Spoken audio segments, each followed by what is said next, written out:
Hi everyone, I'm Susan Mulvihill and I think it's high time I took you on a tour of my vegetable garden. You know, we just got back from 2 weeks of vacation and I have to be honest with you, every single day I thought, oh, I hope my garden's doing okay, but I'm happy to report it has done great. So let me start right here because this is where I ended one of my recent videos. This is my bean arbor, and as you can see, the beans are already up to the top and heading over to the other side. So they are doing great. They're just starting to bloom and I'm just tickled. Okay, let's start with a quick tour of the first row of raised beds in my garden. Here are some mixed varieties of potatoes. The seed potatoes were sent to me by Irish Eyes unexpectedly, and that was kind of a nice surprise. And so I've planted them and I'm looking forward to seeing how they do. Now, at the end of the bed are some purple potted peas, and the seeds were given to me by some friends. They didn't know what variety they were, but they've grown them for years and said they're absolutely amazing that even the peas inside will be purple, and so I can't wait to try them out. But so far they're looking really pretty and they are a nice addition to the garden. This next row has my leeks in it. You'll recall that I had tiny little seedlings that I planted in a trench, and it looks like it's about time for me to start filling in the trench a little more, and that's to blanch the lower part of the stem on the leek plants. Now sadly I had horrible germination on the parsnip seeds. I don't know why, and I reseeded them right before we went on vacation, and I have seen that they did not sprout. So doggone it, I don't know if I should try again or what. This next row I'm also having a problem with. This is our lettuce bed, and I have a feeling that there is some creature in the middle of the night who's been nibbling on the seedlings because I had to reseed them as well. But these are speckled trout, and I just love them. Really nice lettuce. Okay, happy to report that the carrot plants are doing awesome. You can see that they are very vibrant, and I did thin them before we went on vacation, so they are doing really great.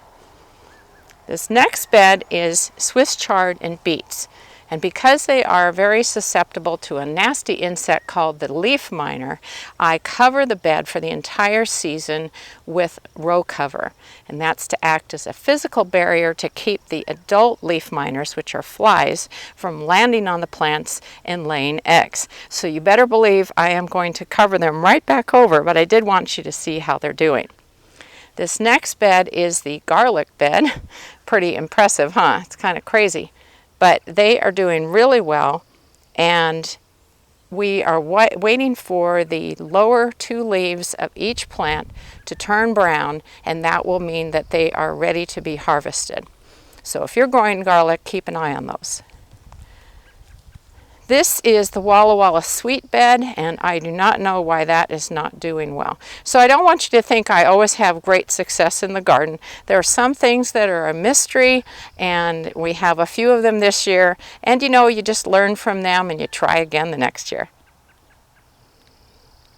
Okay, here is the next row of raised beds, and you can see in this first bed I have a type of shelling pea called green arrow, and I had to laugh because it's only supposed to grow about 2 feet tall, and as you can see it's about 3.5 feet tall so far, so I'm glad it's growing so well. As you can see, it is covered with all kinds of pods. As soon as those pods are full of peas, I'm going to harvest them because you want to harvest them as early as possible so that they're nice and tender and yummy. Now in this neighboring bed I have the broccoli. You'll recall that I cover it with tulle, which is a bridal veil netting, and that is to prevent the cabbage butterfly from laying eggs on the leaves, and then you get the cabbage worms. As you can see, I think I need some taller hoops because they're getting a little bit smooshed underneath. Those plants really grew while we were gone. This next bed is our main potato bed, and that has Viking purple and Yukon gold potatoes. The plants are looking great. I always take a look at the leaves to make sure I don't see any signs of nibbling or the yellow tubular eggs laid on the undersides of the leaves by Colorado potato beetles. We have not had Colorado potato beetles here for years, which is awesome, but it's always good to keep an eye on your plants because you don't want any problems to start up. Now you've already seen the pole bean bed, but in the first side of it, you can see I have celery plants, and they are doing great. If you have not grown celery before, I heartily recommend it. It's absolutely delicious and they're super easy to grow. On the other side of the pole bean arbor, in this second bed, you'll notice I have lots of basil. A little bit too much maybe, although you can never have too much pesto, which was what we grew them for. I do need to do a bit of thinning, but you better believe those thinnings will not go in the compost bin. We will make some pesto nice and early, but they're doing great. This is one of my melon beds, and as you can see, they are really starting to vine like crazy. There are also some flowers, and that means the bees are going to be working their magic so that we can start getting some melons. As soon as the bed is completely covered with vines and they start spilling over the edge, I'm going to trim back the vines, because once that happens, there will be small developing melons, and that means I want to cut the vines back so that the plants don't keep flowering and potentially not having ripe melons by the time we get our first frost. This last bed in the row is my cut flower garden. It's kind of doing okay. I think I could have done a little better job planting it. I was trying to be good about observing some spacing, and maybe I was a little too diligent about it. But what I have is a type of celosia that is very pretty, or at least it's going to be pretty little pink flower spikes. And then I have some different types of zinnias, cosmos, and some peach colored sunflowers that will be smaller size than the regular type of sunflower. Okay, this is inside the hoop house. You have seen this before in some of my previous videos, but I wanted you to see how great everything has been doing since we went on vacation. The plants are doing great. There are some small eggplants starting to develop, which is awesome. On the other side of the hoop house, we have different types of hot peppers growing. The plants are doing fabulously.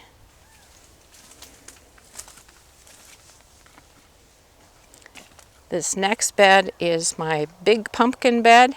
As you can see, the vines, I'm backing up here, the vines are really starting to go nuts. I'm hoping they're not going to be all over the garden, but also want them to grow really well. Now, you might be familiar with this. This is my postage stamp garden. You'll recall I did a video on planting it, and so I have a sun gold cherry tomato in here, and I'm happy to show you that we have, if I can get around here, some little tomatoes developing. There you go. So that's doing great. Here is the Claremore zucchini plant. Now I want to point out that the white on these leaves is not powdery mildew. This is just normal for the plants, so don't be alarmed. And I've already been picking zucchinis off of here, which is awesome. You will find if you planted that variety this year, you are going to love them. And then here are some of my purple TP bush beans, and they are getting a bit of a slow start, but I think that they should kick in pretty quick here. And then there's just a few extra onion plants growing here. I'm going to spin around. This is my other melon bed, and it's in about the same shape as the first melon bed I showed you, and they are blooming a lot. The plants are becoming very nicely established. And with a little luck, I'll start seeing some new small melons. In this next bed, this is where I'm growing the main parts of my summer squash crop. There's more Claremore zucchini on the front part of the bed, and then you'll recall that I have a support to grow my trombone-shaped zucchini on this grid here. And you'll notice that the plants, especially this one here, are starting to vine. So they're going to be climbing that support before we know it. I'm very excited about that. And this last bed, this is another one that I'm not sure what's going on. I started onions from seed ages ago, planted them, and I think something is nibbling on them because this was a whole bed full of onions. So my husband poked in a few extra pepper plants here because, you know, you don't want that real estate to go to waste. In the last section of my vegetable garden, you might recall that we have 3 4-foot wide by 16-foot long raised beds that we built about 4 years ago. And so in them, the first row, I have paste tomatoes, and they are really starting to come into their own. They are blooming, growing like crazy, and I have been tying them up against the support off and on. The corn is looking excellent this year. I'm tickled with it. And you might notice here I've been using a little bit of twine surrounding the bed, and each time the plants grow a little bit, I start up a new line of twine around the bed. And that is just to give them a little extra support when the wind blows, because this area can be windy. I don't want them to fall over and snap off at the base. That's always depressing. In this last bed, this is all pumpkins and winter squash. And you can see they are doing really, really well, much better than last year. They are also blooming, vining. Some of these look like they want to take over the planet, but they're doing great. I hope you've enjoyed this tour of my vegetable garden, and I promise to do a few more during the season so you can see how things are growing. I would love to hear how your garden is coming along, so please drop me a note at susan@susansinthegarden.com. In the meantime, happy gardening!